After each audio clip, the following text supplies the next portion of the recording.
Okay, story time again based on the sixth generation chart for my family. Last time I did George D. Lamont. This time we're going to go to his son's father in law.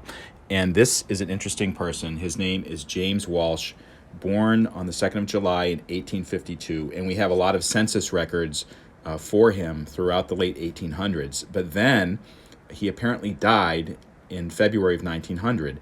And the only source we have for his death record is actually a gravestone that I visited in Western New York, in Newfane, New York, about 20 years ago. We couldn't find the death record, couldn't find anything else, and actually it was really weird. Something wasn't quite adding up with this particular person.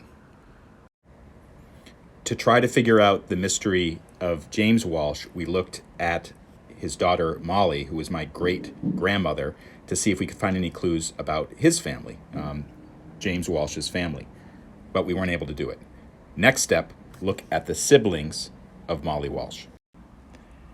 This is the record of marriages in the state of New York, and we found Molly's sister, Marguerite Walsh. You can see that the father is James Walsh, and the mother is Mary Tierney, just like on the chart that I showed you before. The residence is not Western New York. It's Cleveland, Ohio. Even though that Marguerite, she married a local guy from Western New York. She was living in Cleveland, Ohio at this time, apparently with her family. And what we think happened is the whole family, James Walsh, Mary Ann Tierney, and all of their children who were not married yet, moved to Cleveland for a period of time.